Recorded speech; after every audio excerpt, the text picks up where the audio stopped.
Hello and welcome. I gave it back to you. Yeah. I didn't steal the welcome. That's your signature. It is. This is Pat. This is Garrett. And you are currently listening to episode 13 of the 8123 podcast. And also thank you for all the new. This is for all the new listeners. Yeah. There's probably some new ones out there. Yeah. I think the last one might have been one of our bigger podcasts. Yeah. So thanks for listening. It's crazy that we have 13 already because it seems like we're just getting started. So yeah. 13's not that much, Pat. No, it's not. But like. It's a lot better than zero. It's true. Think about how many people have 0 podcast episodes done. Oh my God, so many. And we have most people. We have 13. it's a start. But then you listen to Joe Rogan. He's like at like 2,000. Yeah. Wow, that's a lot. That's a lot of talking. That's a lot of information. Especially his are like 3 hours long. Wow. Ours are like it makes your brain hurt. Yeah. Oh. Whatever. This one was one of the earlier ones that we've done, and we are posting it now. Sean Silverman of the Technicolors and formerly of the Century. Yes, a lot of this talk is about the Century. Yeah, and we kind of get into. He went to our first show ever, so we talk about that. We talk about signing to a major label with them, going on tour together a bunch, and just kind of like pretty much building what 8123 is with this Century. Yeah. And with like Sean kind of being the head of that band, I guess you could say.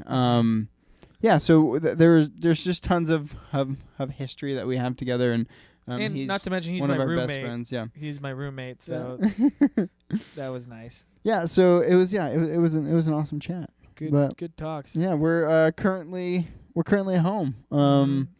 Back home, I feel like we've been home a lot, but we're I'm not jet lagged anymore. Yeah, that's good. We're finally in the studio, with the entire band. Yes, that took 2 months to happen. Which took a long time to happen. But it's good and it feels good, and like things are like are working well, and those fucking assholes. No one said thank you to us, by the way. we set up building the whole studio. Set up the whole thing, and we were talking about it's like it just is working, and no one like thought about how it's working. And fucking dicks. It took a lot of effort. Hours and hours. Whatever. They don't listen to this anyway, so we can talk shit. Yeah. This is the beginning of the end of the Maine. Maybe. So but so we're gonna be doing that. We're gonna be in the studio. That's pretty much it. Nothing in particular. It's your birthday party soon. It is. You're having a NBA Jam themed birthday party, which is fun. Yeah, well, my girlfriend's setting that up. That was her idea, and I said, "Hey, sure, let's do that." I want to find NBA Jam, the actual game, to have at the party. Yeah, for people to play. That would be fun. Yeah, you can find it. Mm-hmm. I mean, even if you have to order it like on Amazon tonight, and then you can get it by then. That's a good thought. I have Prime. I just got Prime, so I'll get here tomorrow. Yeah, sweet.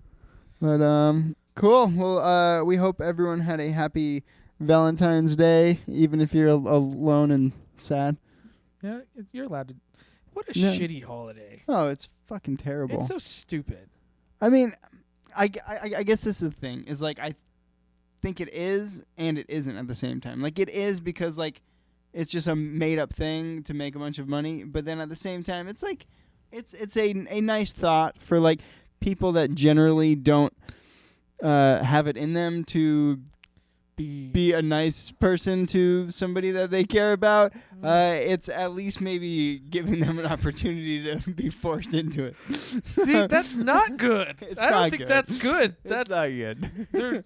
The card companies are taking money from you, your flowers and bullshit, and then you have to think that you need to do something on this one day. Yeah, all right. I take it back. Call them bullshit on it. It sucks. It's a sucky day. But you're gonna do something for your girlfriend on that day. We're going to a movie. See? So, but we go to movies all the time. Yeah, I know, but like you knew what you're doing, you know. I guess. Yeah.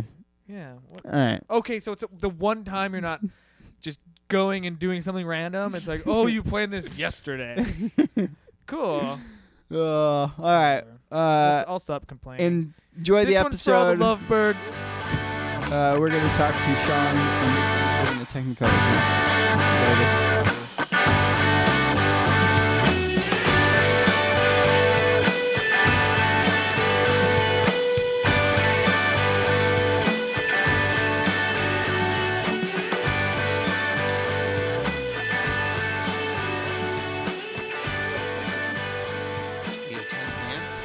Who's gonna come? The Guy from this one. No way. Yeah, I was like, do you ball? He's like, I've been No. known to ball, Fuck which yeah. is like, That's everybody though. Yeah, like no, yeah, but but like, what does that mean? he could what also is, be like, really good. I couldn't say that before like, I balled. who knows? It's Oh, like, man. I kind of hope he's I didn't- better like- than us. I didn't ball before this ball. Ew. No, I watched shooting videos today. That's Oh, the yeah. level I'm at this point. of like Form and how to shoot proper. Yeah. And how to get better at See, shooting. you've done that for years now. Huh? Since we've started, you've talked about. I watch it because not only I learn nothing from it. I just like watching other people shoot well. Flick, right? You got It's flick. a wrist thing. Yeah. Yeah. Well, I You're, haven't like, noticed it getting because I inspired. have heard the things that you've talked about, and it's like, oh, having the elbow straight or whatever. Yeah, the fuck. but it's like And every flicking it YouTube back. video ever where it's more about the idea of thinking you understood the video and telling other people you got it than it is actually like following through with it. See, So- I'm learning via you. Like, I'm not watching the videos. I'm watching you watch the videos. Yeah, that's well, like I'm instructing you as though I'm now the coach. You're the pro. I'm now Steve Nash. Oh, so I watched Steve Nash for 10 minutes. So let me tell you how Steve Nash does it, and then and therefore you'll know how to be like Steve. I mean, Nash. you did win the and game. you're going to be as good as. Yeah, you won the game last week. Yeah, mostly from because of Steve Nash. Thank you, Steve. All right, so what's the advice from Steve Nash. It's mainly it's all about that wrist thing and like getting your arms higher than you think, like above your shoulder, so that you you really get that like full extension. Because otherwise you're shooting with your arm. And again, I don't do any of those things, but that's what you're supposed to do. Yeah, I throw it and hope magic happens and it goes in. Yeah, That's all I'm trying to do, and I'm pretty much guard pad as hard as I possibly can. Yeah, there's no Yeah. there's no feeling that changes from when you do it the first time and you miss it. Like when you get it in and then feeling it like you've got it figured out. Like you don't have there's no learning curve for me. It's No. every time I get it in it feels It's just as chaos. good as the last It's time. pure chaos. Did you play much basketball in New York, Sean? That's all I did. Did Yeah? you? No. Actually baseball. It's all baseball. You were, Basketball, yeah. well, in the area I was in, it was all baseball when we were growing up. It was always Little League, Travel League, baseball, And you baseball, did all that? baseball. Always. You I was traveled? I played baseball in high school. I did not. Oh, you have told me that. I'm a forgotten high that. school. I'm a high school baseball Well, phenom, you know, wow. or not at all. Uh, JV. You What? know. So you're Brooklyn. I'm Brooklyn. No, basketball was huge, but the Brooklyn thing boy? is that I was so.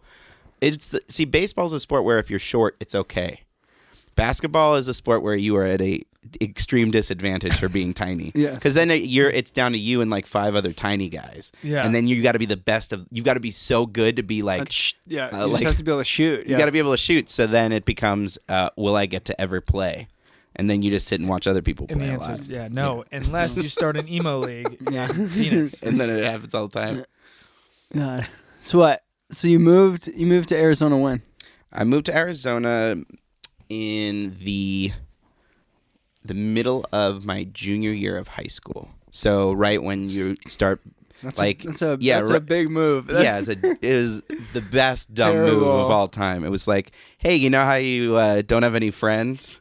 Would you like to have 0 friends again? Yeah. Let's move you right in the middle of high school. So yeah, I came out here and spent a whole year just pretending as though I was new guy for like Yeah. a good 6 months. Had you been already playing guitar? Yeah, so in- in New York, I'd basically been kind of I was always like trying to find my way into music without understanding what the heck it was or how songwriting worked or any of that stuff. I I would always help out my music teacher. I had this teacher in my freshman year of high school when I was in Brooklyn, and he basically said, if you will tune guitars during your lunch period, all the guitars, they had all these classical guitars, if you tune every single one, I will basically give you instruction and I'll give you like credit, but you can like hang around and like play guitar as much as you want. So instead of going to lunch every day, I would tune 40 classical guitars so that the kids could play on them, and he would teach me, and that's how I kind of got like free instruction in high school. That's the only like time I got guitar instruction was during that time. So your dad didn't teach you? No, I hated it. My dad is an excellent musician and great guitar player, but the idea of him showing it to me made me miserable. Because it's so your dad is doing it. Yeah, it's like, hey Dad, come and show me this thing, and I immediately rebelled against that. That was my gift when I was 10 years old, was a guitar, and I threw it in the closet because he tried showing me what to do with it. Yeah. And so then it became. Then what happened was I learned a Green Day song on it by myself, and Which then it was one? like Brain Stew? Brain Stew. Of course. Nice. Yeah. Brain Stew, and then once you learn Brain Stew, then you might as well learn the rest of the songs. Yeah. So then, that's how I kind of got into it. But did you grow up going to his shows? No, see, that's the bummer is I think I like ruined that for him. I think my birth is the reason he didn't have the band, is me existing, which is weird when you think about it, because you'd think it'd be like, well, now I got the kid, he's gonna get to see me do the stuff. Yeah, I could be no cool guy. reverse. It was like I do it, then it was like zero of that. Because he had an actual band. He had a real band. They made a record and everything. They were right? called at the time the band was called Dear France, and they were like a real band, a real thing, trying to make it in music, and he was like doing it. And I still to this day, his record is like one of the first records I've ever heard, like outside of like it's like Led Zeppelin, The Who, Dear France. Or like my 3 records. But was it not cool for you, or were you like, that's fucking tight? I thought it was the coolest thing ever. We thought it was like, it seemed like magic. I think that's like more so than the idea of hearing like a lot of the music he showed me for the first time. Like his big influence on me was like showing me progressive music from like the 70s. That's what I grew up on. That's all I knew. It was like these bands, King Crimson and Genesis and Jethro Tull, and kind of just putting that out there. And but the thing was, a lot of those artists were like very progressive and hard to maybe listen to for someone who was as 9 and 10 years old. Yeah. But his record was really poppy and wonderful and really catchy.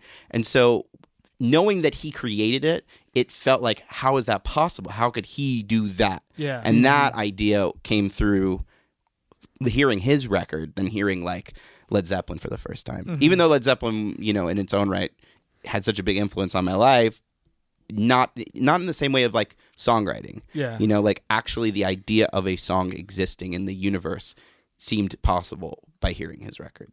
So, yeah. Because there's elements of pop and whatever.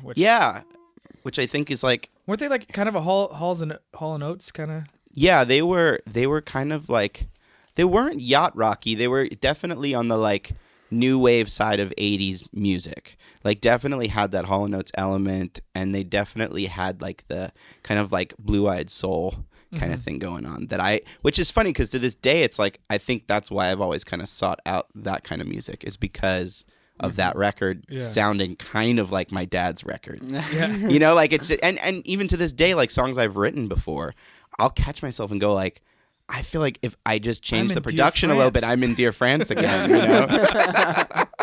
That's amazing.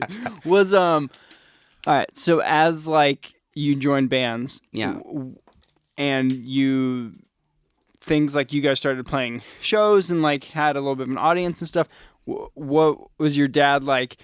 Hey, this is super hard. Like, what the fuck are you doing? Or did it feel like he was like, fucking do it? Like, he was literally could not have been. See, that's the nice thing is I was fortunate enough, I think, to have this like freedom that sometimes people are like, oh, you need the catalyst for like all these great things, or that you had something to work up against, right? And that when you get the support, it's almost like counterproductive because you have nothing to write against. But I think I had plenty of that in other ways to write against that I didn't. I think that having supportive parents really actually nurtured it, because he was like, fuck it. You don't want to go to school, you want to do it, then do it. But don't do it as much. You just can't do it, 20% less than you would do something else. It can't be hobby. But there was never doubt. And I think that the idea that it which is kind of crazy, like seeing that he was trying to do what you were doing and didn't get there. Yeah, it was almost as though I didn't like I blocked out, and I don't even like call it to him. He might see it and go, maybe that was like a failure in that sense. But like to me, I didn't see it as a failure. I saw it as like, my dad made a record. My dad made a record and he like did it, and like that means I can do it. It almost gives you permission. It's almost like now I have the blueprint of like kind of doing those things, and him not having a reason to say no, because it's like, well, Dad did it, Yeah. And my mom was a musician, and music is just so like in the bloodstream that I don't think anyone ever pushed against the idea of it being like if I could dream it up and go for it, then no one was going to like hinder that in any way, Outside family, yes, very much so. Everyone else, yeah, but them very supportive. So yeah.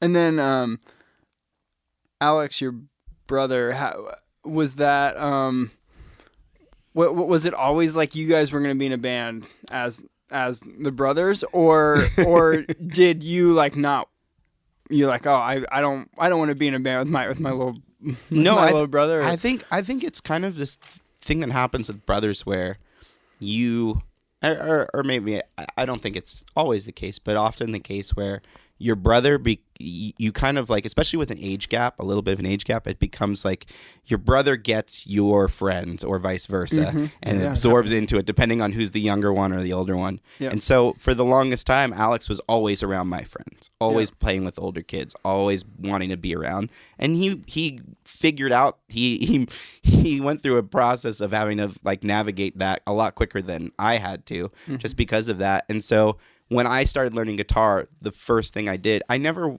thought of myself as like guitar player ever. Even when I started playing it, it was only like, how do I use this thing to make other things? I never wanted to learn guitar to like learn leads I only wanted to learn to know how to get to the next thing. Yeah. And so with Alex, I was like, kind of the opposite of that. Yeah. And so with Alex, I was literally like, you need to learn this so I can do the thing.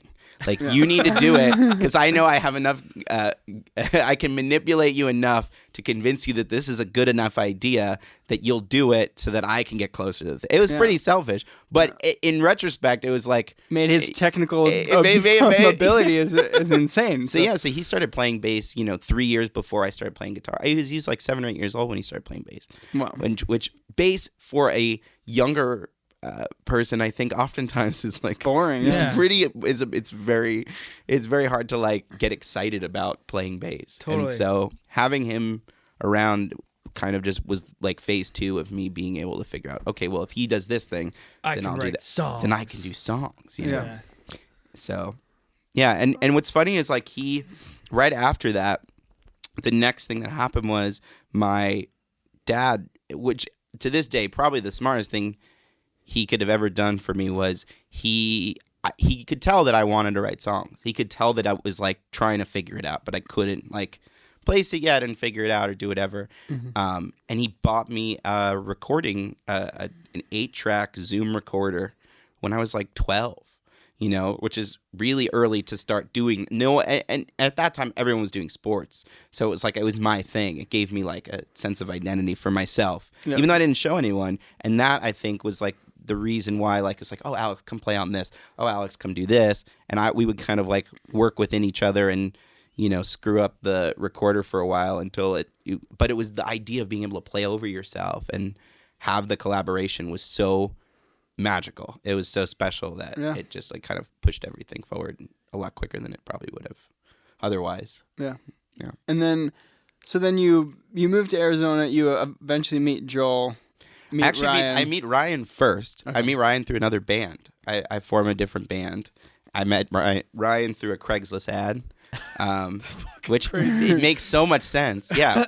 And the funny thing is the band that we started, when we went and met him at his house to play drums, I couldn't stand him for a minute because I was just like, he had kind of like a cockiness to him, and it like bothered me. I was like, I don't want to work with this guy. This guy seems like he's already got stuff figured out.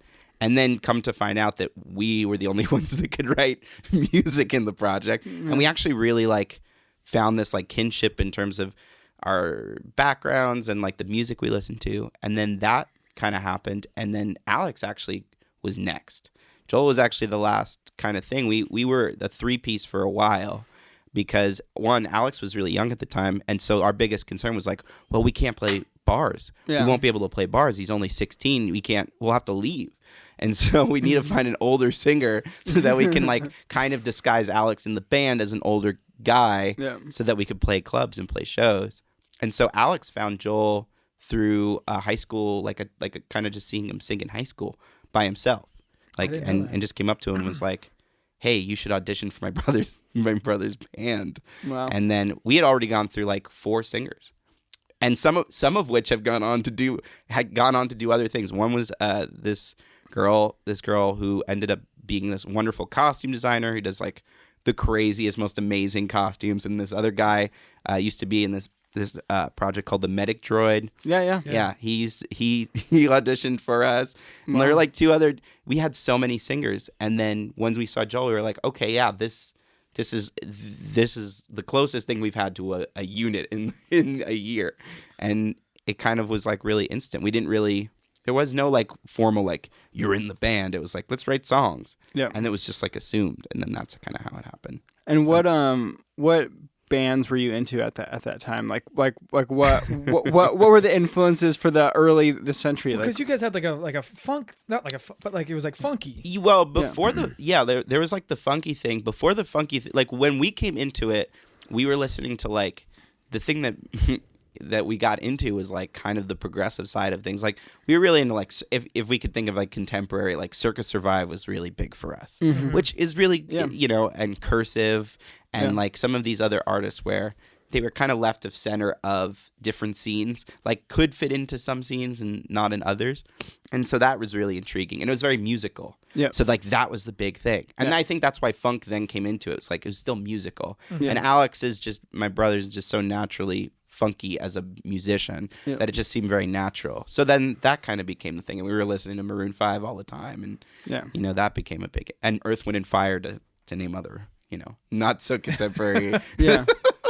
But yeah, what's kind of what we wanted to be, or what we aspired to be. Because like for me, when I first heard you, like I wouldn't have picked out any of those bands. Like I thought that you guys wouldn't have been listening to any like contemporary bands and like trying to like like the fact that you've listened to Circus Survive. Yeah, to me like I doesn't feel like what I would have thought you would have been. Totally. I think what was cool was like for a lot of like what I realized about myself over time was that the things that I was finding intriguing about songwriting, I didn't realize until after the fact. Like the thing that now I realize why I was so into Circus Survive was that a lot of what I do when I'm writing is I'm trying to like connect with the singer as much as possible to get in the headspace of like what would breed the most out of them, bring the most out of them, And so with Circa, I was like, here's this guy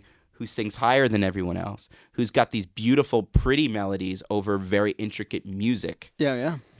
That idea, I think subconsciously was like clarifying me like, hey, here's an artist that was able to find a center with a singer that is like very offset from the musicality of the band. And that was like, oh, maybe that's why secretly I think I felt connected to it, because it's like I feel like our band related to that, which is really weird. But then it was just like, I like this. Do you like this? It's so funny to try and like, when you start a band, it's not like you're like, I don't think, do people are like, we're gonna do this. I feel like it's like kind of, you play and then whatever happened, like I'm saying, like your first band, you just like pick up a guitar, go, and then whatever happens, like, okay. And then someone's like, you sound like that. Sure. And then you're like, Yeah. I guess we'll keep sounding like that. Yeah, Yeah. I think that there's like such a lack of self-identification that's wonderful. That's like what's I mean, beautiful it's about it. freaking. I remember someone told us that we sound like the Replacements, and this is after only our second song Mhm. that we'd ever had, and not one of us had ever even heard of the That's Replacements. the best. And then, but then like, then you start like listening to the we're- Replacements. Yeah, and then- we're the replacement. or like the same thing with like Tom Petty. I mean, obviously like we had heard songs and stuff, but like none of us were like digging into his catalog. Yeah. And then all of a sudden it's like, Yeah, during Can't Stop, which yeah, is so weird. it's like you guys sound like Tom Petty. It's like, sure. we were like listening to like Cute What We Aim For, but like sure, I guess if you if you say we sound like Tom Petty, and then you just run with it. Totally. Like, and And I then your think- next record sounds like Tom Petty. yeah. well, that's the thing. It's like the minute, and this is what I've really come to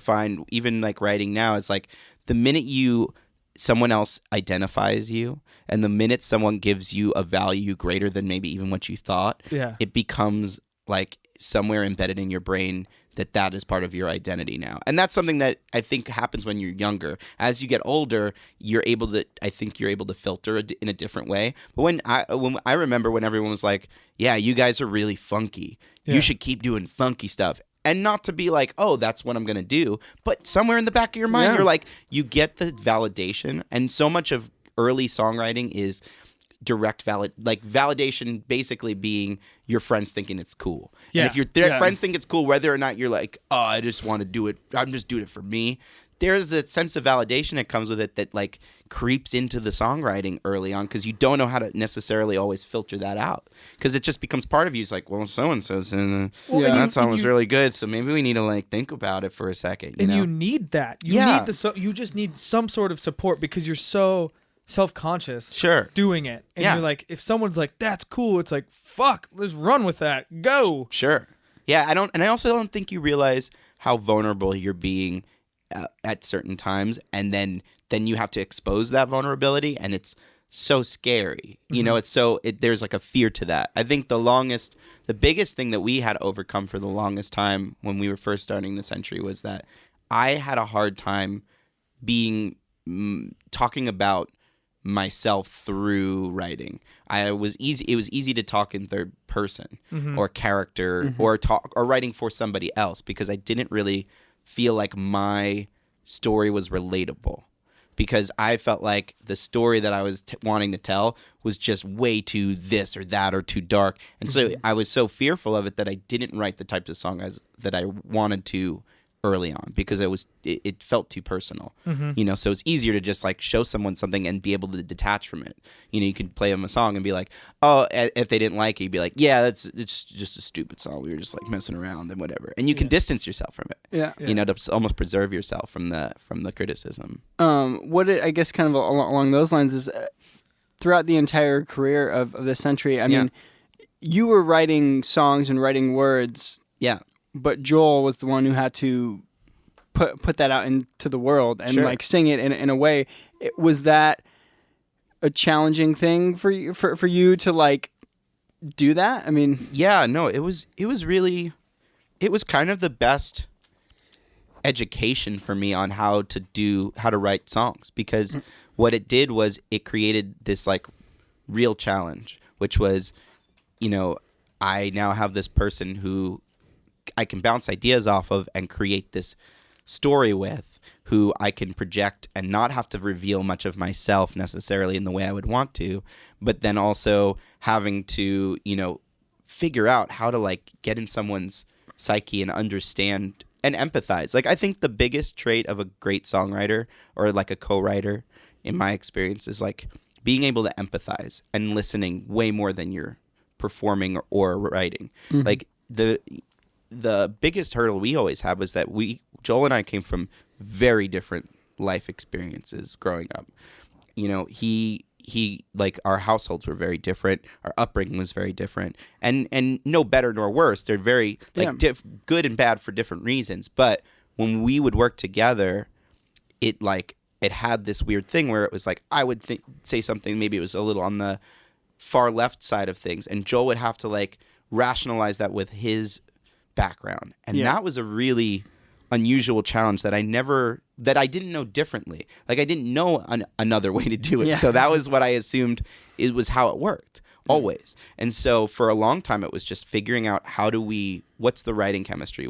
How do we connect with each other without and be this far apart from each other philosophically at times, but then also really together on certain things because of that and understanding. And that's what I learned to like empathize and be like, oh, wait a second.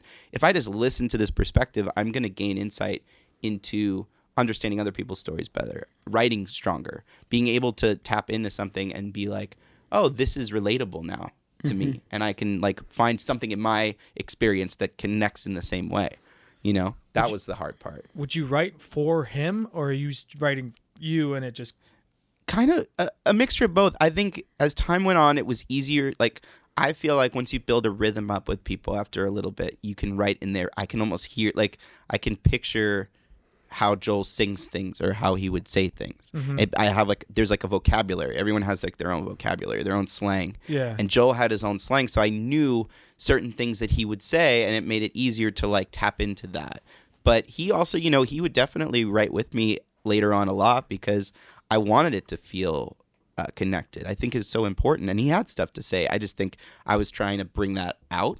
And then sometimes I would just have a thing and be like, I think this is more universal and it doesn't really matter where it comes from. And that's the great thing with Joel was he was always very collaborative about it and willing to at least hear me out when I think a lot of people in that situation would absolutely hate that, you know, but he was really just, it was all song serving. It's like, is the song good? Then that's it. You know, it didn't matter who it was coming from or where it was coming from. So totally. Yeah. Yeah, so I guess then we'll, you know, take it up to where our paths kind of for the first time kind of crossed, which I don't know exactly when that was. I mean, I guess we were playing local shows. I mean, I saw you at the sets and totally. I mean, the thing I remember. So I remember your first show. So I remember which I was at by accident. Promoting our show. Oh, nice. Yeah, we were promoting our show and a friend of ours was like, "Hey, you got to come in right now. This Providence is playing." Yeah. And I was like, and at that time I was just so into like the local scene of things that I had no perspective on who that was or what that was. And it was a friend of ours. His name's Trevor. I haven't seen Trevor in a while. Hope he's okay. Trevor was in this band called Raining and Okay, and he got us in because he was promoting the show. He was like handing out flyers too, and he was in it. Or the next day he was in it, his band or something like that. So we watched the show, and then you guys played, and it was so evident right away that like we didn't know what the fuck we were doing. Well, I mean, no. What was so, you know, even then, I've told this story before, but even then, I felt like I knew that was a different. What you guys were trying to do in terms of connecting with people was so different than what everyone else was trying to do at that time, and I think that really excited me because I was like, oh, here's a band really trying to do this thing. Like bigger, it's a bigger thought, and that even more so, even at that time than what This Providence was doing. I loved what This Providence was doing, but I think in terms of connecting with people, it was a different thing. It felt relatable, even for whatever the genre was at that time or what you were writing or whatever it was. It felt relatable to people at that point to where that was exciting for us to be, for me as being in another local band to be like, hey, we should be doing shows with them because this is a thing that could be really connected. Like it really could feel special. It could feel like a culture. It could feel larger than the songs. And that was really exciting to me early on. And then, you know, this century kind of is the start of what 8123 has become, and, you know, kind of the start of that whole thing of all of this, of our being independent and, you know, all this stuff. And so you guys started working with Tim. Yeah. And then through that, we had signed to Warner Brothers and got this deal where we could bring in other bands. And I just remember like early on it just being like so exciting that, like, you know, it was like we were like a team almost. You Sure. know, it was like both bands like trying to like Do this thing that to was yeah. work for the same thing. It's like we're like on a team, which is kind of what like 8123 has been all about. You Yeah. know, the whole time, and like that was like early on. You know. Yeah, That was, I think that was what was interesting then. I mean, and it still applies now, is that it was like at a point in working in the quote unquote music business, that I feel like there wasn't a lot of team playing at that time. Yeah. Like it was a lot about, you had these artists, and these artists, maybe you had the same agent, or maybe you had the same manager, and that's the only connection you had to the other artist in mind. And the only way they supported each other was like, you know, very vaguely, or they knew each other, but there was no communication of it, and it was pretty Or kind of what can you do for me? right. Well, and that's and yeah, it was a lot about like, could you do a favor without getting one in return and feel okay about that? Yeah. And most of the people would say no, and so. Yeah. Here we were in a situation where there wasn't that feeling. It was kind of just like, we're doing this, and no one can tell us otherwise, because the platform existed to not tell us otherwise. You know, like the platform had been created that people were like, oh, maybe there is another way. Way before a lot of these things happened, to where now it's like you might hear some of that now, whereas then it was like so far, into the point where you did kind of feel like you were on an island. So the fact that we did have the support was what kind of helped. It was like a nice glue to holding all these kind of crazy things together, because you get tossed around a lot in that side of things, and there's a lot more dark than light. And so Well, and I think we both ended up being tossed around a lot by the end of that but story. But but at the that's beginning, it seemed like it almost seemed a little too good to be true. Yeah. Like it almost seemed a little like it almost had this feeling of that, like, you were going into something with an expectation that had no basis in reality other than your own, which was what made it so exciting. Yeah. But yet, at the same time, you didn't feel like it wouldn't work. You just felt like maybe the people involved couldn't rally around it in the same way you could. Yeah. But you could still see it through. And that's the part that was like, if you don't doubt that, you don't ever have to worry about it failing, you know? Yeah. So How did it feel kind of going from being a local band that had the dream of touring and being on a record label and all this stuff, and then you go and you're, you know, in this office yeah. at Warner with, you know, these A&R people that have signed, you know, the biggest Yeah. artists in the world, and then you're co-writing and you're making a record and all these things. Like, did it feel like, oh man, like my childhood dream is coming true? Like, Yeah, I think partially there was definitely that feeling of like, this is the thing. This is it. We were staying, you know, we had our own little apartment together, and we were working with this incredible producer who was making our first record. His name is Tim.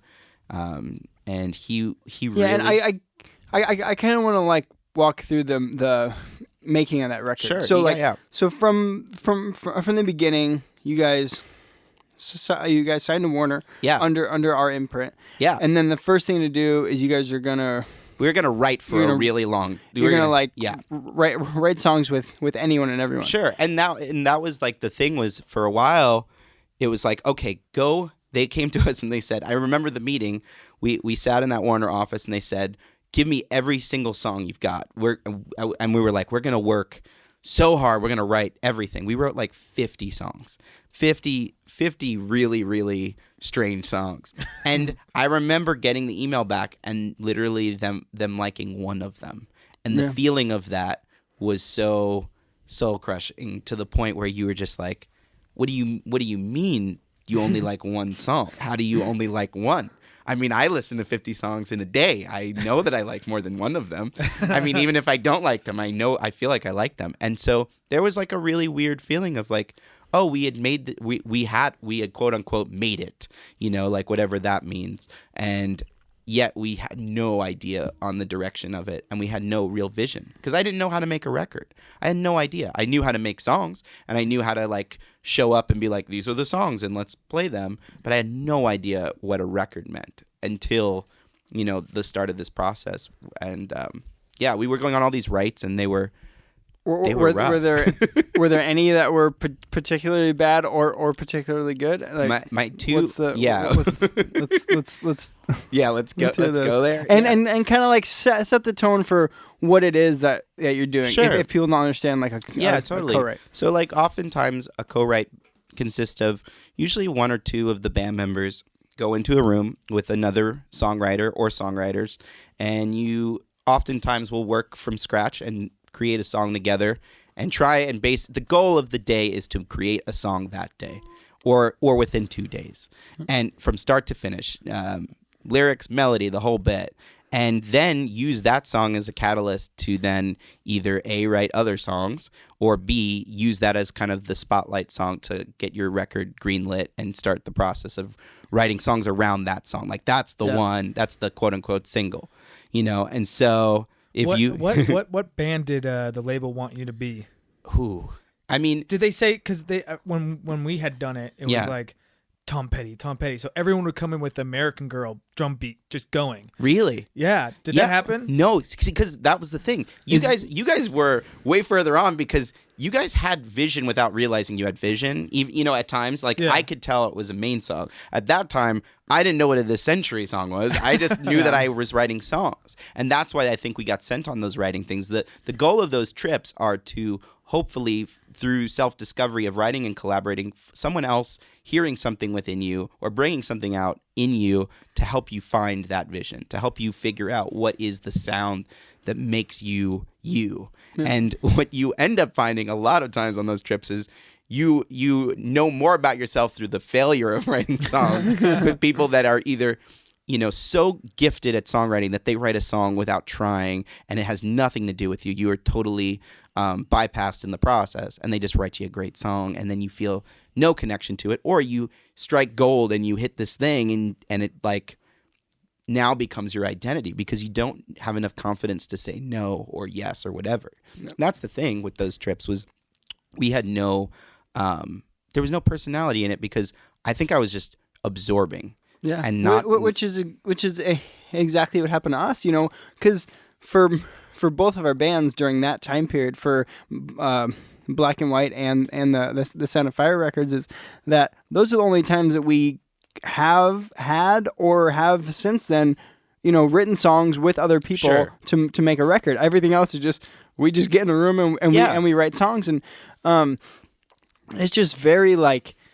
It feels like you're going through a machine. Oh yeah. Rather than you're just like making your artistic your piece, your album, and it's very like we have to have a certain song. Yeah. That the label says is a single that can be played on the radio. Yeah. And we can't even decide who we're going to record with or get a date or anything until that one happens. Yeah.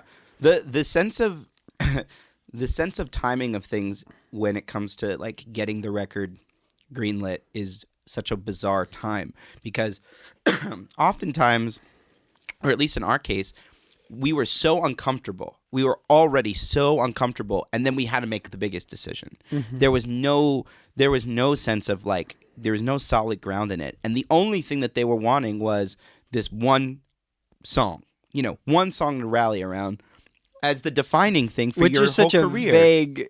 And just such a vague thought because, I mean, I've woken up and been like, man, I'm going to do this today. And then I did it and I thought it was the greatest thing ever, the greatest idea. Turns out to be so awful. And then I could have that's basing a whole career around that. So the thing that was interesting was when we first started making that record or trying to make that record was we were looking for a producer. And so we met this amazing producer. His name is Matt Wallace, and he did Maroon 5's Songs About Jane, and he's done Train and a million records, and he's really brilliant guy. And he had us come out to his studio, and he actually had flown out to his show. He flew out. That's the first time we'd ever experienced that. Someone flying out to see your show. What is that? That's like so movie that it's Totally. not even Yeah, real. we went out to eat with him, and We went out to eat. Yeah, got some Mexican food with him. He Yeah. was a really nice guy. Oh, you went to that? Yeah, Pat was at that. I was there. Yeah. You were around a lot with their. He was. Yeah, Yeah. I was feel like in the during that first album, especially. Totally. I was kind of the You were as much an A&R as we had. At yeah. that point. I was kind of the like liaison between the record label and the Yeah. band, kind of. Sure. And you were 22. maybe I don't think I was that old. I yeah, think I was you were like 12, 19. 13, Yeah. Yeah, no, they. I remember after that meeting. So we go to Los Angeles and we sit with him, and the thing that he did that really was interesting. He listened to all our demos and he said, "This is the first person that said, hey, the demos aren't bad. They're not bad." And I was like, "They're not?" It's like, everyone's been telling you the demos are bad. He's like, "No." He's like, "I like," and then he plays us 3 songs that he likes. Mm-hmm. He didn't even tell us the ones he didn't like. He only played us the things he liked. He was like, "Here's the 3 I like." Then he hands us this piece of paper. I will remember this to the day. I was there. I remember this exactly. It blew my mind. He hands me a piece of paper with a list of 100 of the greatest songs of all time, and at what time in those songs the chorus starts. At what second the chorus starts. And they were all pretty much the same. They were all pretty much the same. It was like He didn't- 39 seconds. 30, or yeah, something. something between 39 and 50. I don't remember. Yeah. I should, you know what? In retrospect, Where's this fucking paper? I can't find the. He fucking gave me the paper. I can't. That's the secret. Get us that goddamn paper. we're going on a treasure hunt for this. Oh my gosh, this Matt paper. Wallace's famous songwriting paper. No, but I just Google it. loved it because it was the first tangible evidence of someone not criticizing the song, not asking me what the song is about, just saying, this is a piece of paper with how much time, this is when it should happen. And that really blew my mind that, like, there were other ways to think of songwriting other than, and not even that I agree with it, just that the idea existed that people were thinking about songs like that. Yeah. And I just kind of remember walking out of there and just staring and being like, huh. But in that meeting, right as we're about to leave, he goes, "Hey, you know, I saw you got more writing trips coming up." And at that point, we had written with like 10 people, and we were so burnt out. That's what happens with these trips. By the end of it, you're so exhausted from writing average songs that you're just like, I don't really know what I want to do. I just want it ended up just being like a catalyst to go write more, right? And he goes, "Hey, I saw on your list you're writing with this guy Tim Pagnotta, and you should definitely do that one," because we were thinking about canceling the last couple because we were just so exhausted. And he goes, "You shouldn't. You should definitely do that one. I guarantee you, it will be different than all the other ones you've done." And at that time, I mean, I didn't know anything about Tim.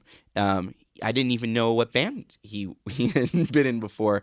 And so I was like, okay, well, if Matt's saying it, and Matt just gave us this whole spiel about how to write songs, I'm gonna at least see this through because if he's validating it, it's got to be something interesting. He wouldn't make a point to. So we cancel the other 2 and just keep Tim's. And then I remember the day we pull up to his house. It was the first house we had been to. Everything else was like a studio. Yeah. He was the first house we rolled up to. Very a quaint house in Pasadena. And we get inside, and he's just like making macaroni and cheese. He's just sitting there at his like kitchen, just like making mac and cheese. Oh, hi, and Sean. He's so nice and didn't ask a single question about our band or our songs or anything. He just like asked us like what we've been doing, like just really casual, really normal.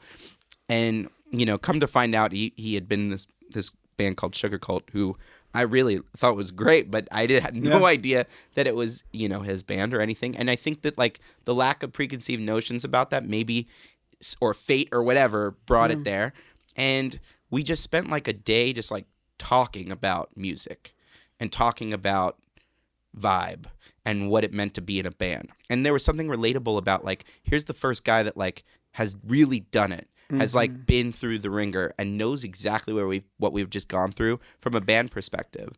And it felt so real and not bullshit. And after everybody telling you that this is the smash, this is the banger, this is the single, he's like, let's just write something. And so we literally just like, he grabbed an acoustic and we just played acoustic guitar for like 3 hours, just jamming stuff. Like awesome.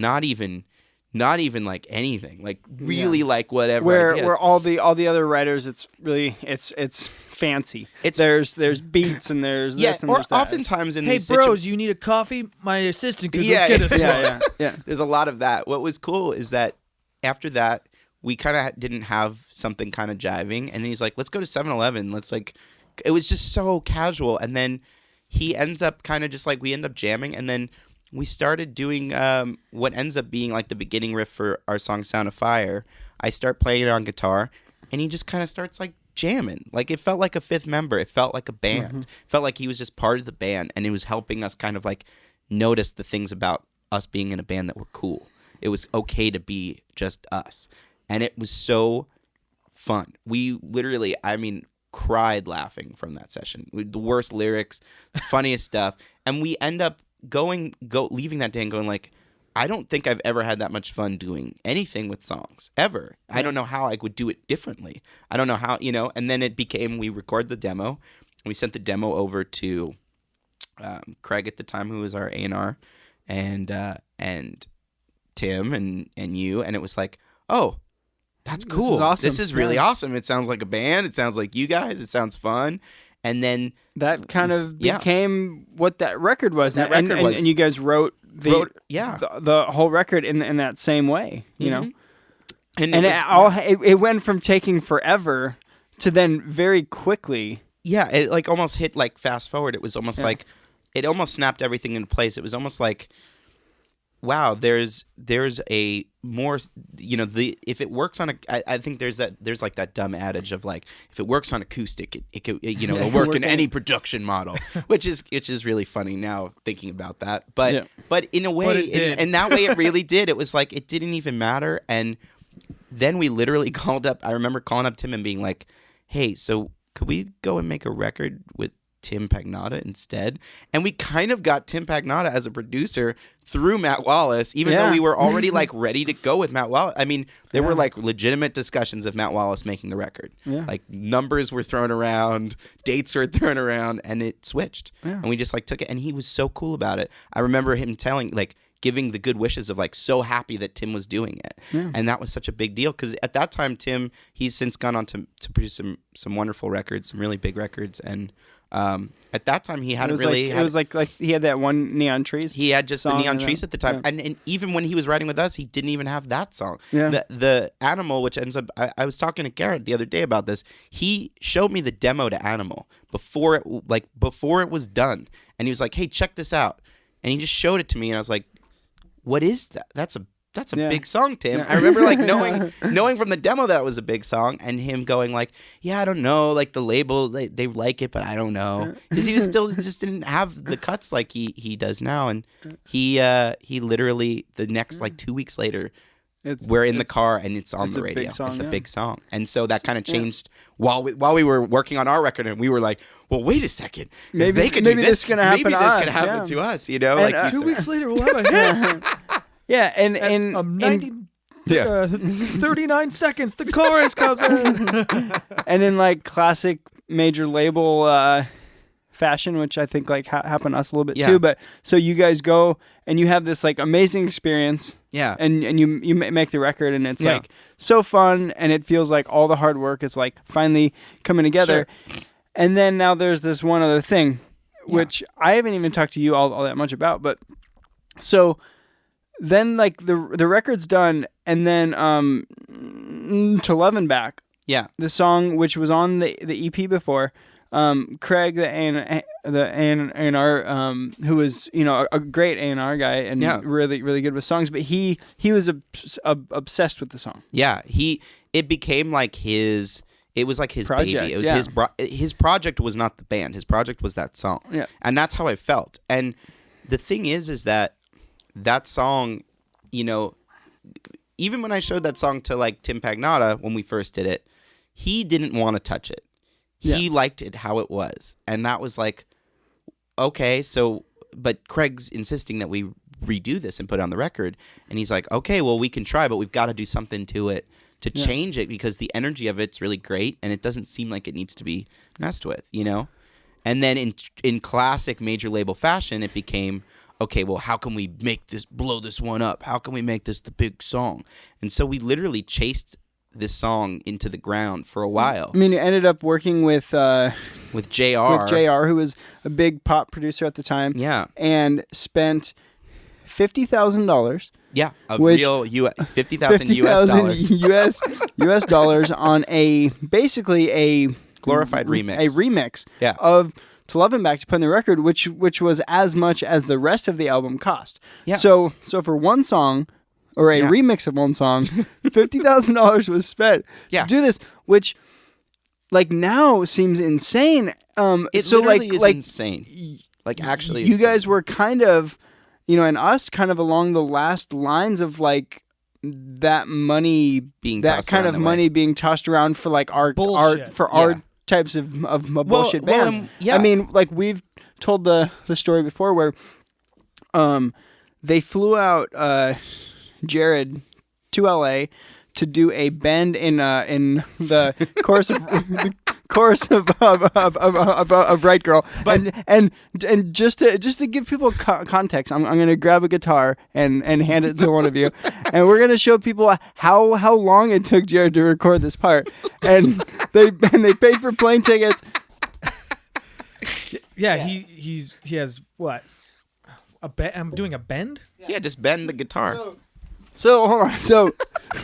So our album is almost done, right? Our album's almost done, and they decide that this part is just gonna make it so much better. And there already is like a recording of it, but just the part isn't good enough. So they pay for plane tickets and hotels, and then this is what gets added. And that's it. And that's it. And then he goes back And the home. rest is history. So that's like when you And then look. we had a so, hit. Yeah. So when you listen to Right Girl, there's a $5,000 bend, and then when you listen to the Century record, the $50,000 remix didn't not- even make it Well, on there. here's the and this is the it best has part of it that. hasn't been heard. The best part of that story of all time, my favorite part of that story, it's like the most, like I think it encapsulates the experience of like the final hurrah of that, is that right after we finish the record, I tell Tim Pagnotta, I say, hey, they're gonna do the JR thing. Joel's just gonna track the vocal with JR. So Joel goes without me. Which I was like, so at that time, my ego about that was like so stupid. Yeah. I was like, what do you mean I can't be there for the vocals? I gotta help him. I'm the like, fucking like guy. as if I'm the guy, like as if that's a real thing. These are my words. These are yeah, come on, man. He goes and records these vocals. We get back to the hotel room. At that point, we were out of our apartment. We were like way over our stay in Los Angeles. I mean, we had been there for 4 months at that point. I remember that. And I'm in the hotel room, and I get a call from Tim, and there's something about when a Tim Kirch calls you, and there's a tone in his voice when he knows he's got to break bad news to you, but he also needs you to be like able to like see through the idea bigger than the initial impact of how sucky it's gonna be, which is the like, hey, so you can just like Yeah, hear right away. I was about to say it's not gonna be ideal. And he goes, here's the deal. There's a remix, but the song's done, but I'm going to send it to you, but just don't say anything yet. Just listen to it. Take your time with it. We get the song back, and I turn it on, and we're all excited because we thought this is going to be like the big thing. You know, like they spent all the money. This is JR. This is JR. This is like the guy who just had a very big song with the Ready Set, And which was with- like the with everybody. I mean, so many pop artists and Jason Jason Derulo. Derulo, yeah. Yeah. And so we get him back, and the first part of the song is the same guitar part from the Jason Derulo song, verbatim. He put it he chopped up our guitar part in the beginning of the song, which in the beginning of the song, it's got this like piano riff that's like, dun, dun, dun, dun, dun, dun. And he put a guitar part, he chopped it up the same way as In My Head by Jason Derulo. And I remember listening and going like, can he do that? Is he allowed to? Is that allowed? And it's so funny that like, and then because of how crazy everything is, I can't even ever show people other than like friends. I can't show people how ridiculous that song sounds because Warner Brothers, I think, technically owns it. Yeah. And so, I can't, but I definitely want to show it. I think it's a great, like, it should be shown in like classes of like, see, this is what's gonna happen. Watch if you out. Watch out. Like people can just do whatever they want, even if they don't understand what you are. You know. Is there a bunch of like? There's a record scratch on it, like a full. Are you fucking kidding There's me? a record scratch. There is a bunch of like really crazy 808s that like just would blow your mind. Oh my so God. yeah, but it's pretty great. Yeah. So that's I think that's really interesting because it's like probably the last of any of ours like excess in the music industry. Like that's like Yeah, the, well, like the last that was the experiment last you're gonna experiment have of with it. that. You know? Yeah, and what was cool though, I think, is like that experience kind of changed the course of the whole thing though. Yeah. It was like, okay, we all want to do the opposite of this. Yeah, whatever this is, not that, you know? And then that became like, let's just tour. Let's just find a way to tour. Let's just find a way to like actually make real sounds for real people and see what that consists of. And that kind of spurred the whole like touring for 2 years straight of, you know, just trying to explain to people what the heck we were. Yeah. You know, which is a weird thing. It's a weird conversation to like have with people, to be like, no, this is us. And then you have to like do it like 4 times before people are like, oh yeah, I kind of see what you mean. Yeah, okay. I like this thing. Yeah. And I mean, and I, you know, during that time after the record came out, I mean, we had some amazing times and played some awesome shows Crazy together. shows. Yeah. And, you know, you guys had this freak kind of thing where you got really big in the Philippines. Yeah. That was wild. Yeah. You know, and had all these great, amazing things happen. Sure. And then like, after that, after putting out a couple records and stuff, do you like remember the first time that you felt like maybe it was time to be done with that like chapter of your life? Totally. Well, what happens is like we were very.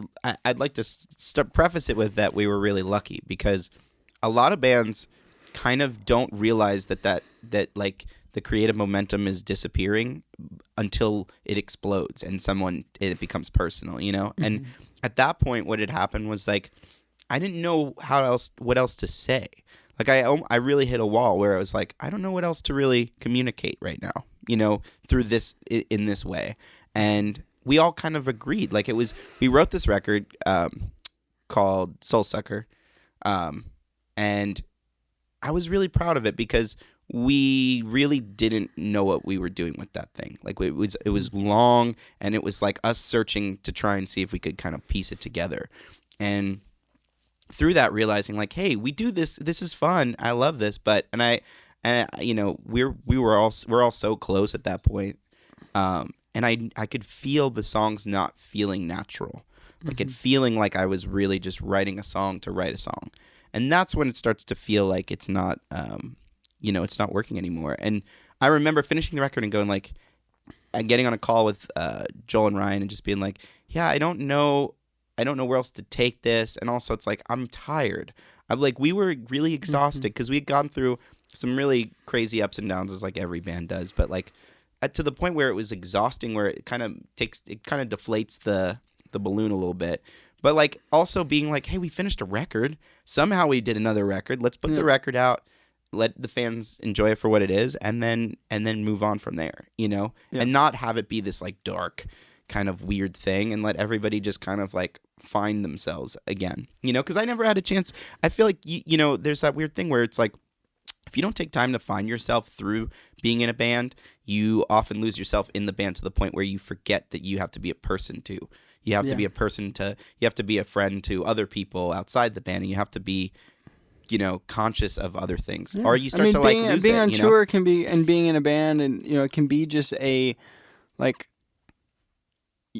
you can get stuck like mentally in headspaces that other people aren't, because they're continuing on with their life, and like in like a lot of aspects you like grow a lot more than other people do quicker, but then in a lot of aspects you're kind of like stuck, you know. Well, it's like, it almost feels like, and you have to really make an effort to not be that way. And I think the thing that's unusual about being in any sort of creative atmosphere, whether any sort of place where you're being vulnerable, is that when people tell you every day how lucky you are and how and how wonderful it is to be doing the thing you're doing, but yet you're not feeling that because whatever you're going through, you're still a real human. Totally. And and no one not no one, that's being really broad, but a lot of people don't understand that there's like a sense of like, maybe I'm not really that, I'm not feeling the way it's being projected because I'm not ready to actually get rid of that vulnerability as a person, even if I'm putting it on the page. And some people don't understand that, and they think you're fine always, because that's you're projecting a certain thing. And so for me, that was the problem, is like I did a really bad job of communicating that maybe I didn't really know myself as well as I thought I did, because I was just so busy creating things for either other people or creating things that were a version of myself, but not my actual self. And so that's where it got kind of like, oh, maybe I just need to actually listen. I stopped listening, I was only doing and I wasn't listening, But, yeah, that's like the challenging thing that it, and it sounds so weird to like, talk about any bad aspects of like of being in a band. I think like a lot of musicians as well, like this doesn't get talked about because people feel bad to like say anything that isn't that makes it hard, because on the surface it seems like you're living a dream. Exactly. Exactly. And it is. Yeah. But that doesn't mean it's not really hard. And that, well, and you're not. You still have emotions. You still feel things. Yeah. Like what I see happening now is like I feel like younger, I felt like I was older than like my friends at home. Yeah. And now I'm getting the thing where it's like I feel like we've said a few times, it's like I'm staying the same age, and everyone, like people having kids and getting married and like living real lives. I'm not, now I'm like I grew up fast and then I stuck there. Yeah. Yeah. And what what's hard is like, okay, so you go through a breakup or your grandparents die, but you're on tour. Yeah. And you can't really take the time to grieve because you're always around other people and you're always like, talking to fans after shows and doing other things. So you kind of like suppress all these things. Yeah. And then over time it just like drains you, well, and it gets exhausting, which is like why I think all of us now are, with you, now being the Technicolors and us, it's like learning better balance of like how to do both, like how to have like a normal life and well, and also I think the thing that is really tricky is that when you put yourself out there and put your art out there, and people start to take a sense of, loosely saying ownership over it, in the sense that it becomes part of their life in some way, whether it's emotionally or just for fun or whatever it is, it becomes part of their routine and they're part of their, you are a part of their world as much as they're a part of yours in different ways, and then there's an expectation that maybe, sometimes people feel like, oh, if you say you're grieving for some reason and then they want to give you their condolences and all that stuff. It's like, yeah, you can feel that and you can absorb that for what it is. But at the same time, you're also like, it feels like it's a weird feeling to have to like take that and absorb that feeling and feel like you're okay with that. And it's just, maybe you're not ready to be. You're not ready to. Yeah. Yeah. And so but you don't get a choice. Yeah. And that's the thing that I don't think people, not that they don't respect it, but they sometimes misunderstand it, that people might be going through way more than, it's really easy to assume things, I think I've learned, and way harder to just listen. Yeah, definitely. But yeah, I mean, I think that's just something that constantly you have to work at. Yeah, just keep getting better at. And it's something that there was a time, I was just so obsessed with this and only this, and I didn't leave room for anything else. I didn't think I could be in a relationship because I was like, oh, well, then I can't do what I do for the band. And then it's like, oh, then you try it and you're like, oh, wait, like I can do both. Sure. It's like, obviously I like need to do both a lot better, but like it's possible, and you start to like do things to make yourself happy. And then you realize like, wait, we can still do this, and I can still like Yeah. put in all this effort and be great to our fans, and we can make great records, and we can be people. you Yeah, know? I think that it's literally that you feel like you for a second like you weren't. You almost have to like find yourself. You have to through that experience of going like, oh, okay, maybe just because I'm good at something doesn't mean that I have to do it all the time. I can be good at multiple things, and I can also give that time out to people. That's a huge thing. Yeah. Which is why, you like, feel like you can't. Sometimes you feel like you can't do something else because you feel like if I give something else to cooking, like you're good at cooking, but like Love the cooking. Yeah, but like Shout out Guy Fieri. you can kind of feel like maybe if you give it somewhere else, you can't give it fully to the Sure. Yeah. you know. And which is why even just like simple things, which seem so dumb, like we're about to end this in a second to go play basketball. Yeah. And we have this For that little reason. like 8123 basketball league where it's just like a bunch of us get together and play every Tuesday. Yeah. Things like that really are incredible for the mind. Totally. And for like, it's just like, hey, this takes 100% of your focus, and you can only focus on this one thing. And it has nothing to do with, I think Mark from Taking Back Sunday walked in our dressing room the other day at the holiday show we did with them, and we were just talking, and he's like, yeah, we're like off tour for a while. I'm getting bored. And he's like, when your hobby becomes your job, then what the fuck do you do? Yeah. Yeah. And I think like that is kind of what the past couple years for all of us Have felt like. have been like figuring that out. Yeah. And like finally getting into a place where it's a better balance and more comfortable. Yeah. And that's why the whole 8123 thing and this whole culture and doing the festival and like everything has gotten so much better.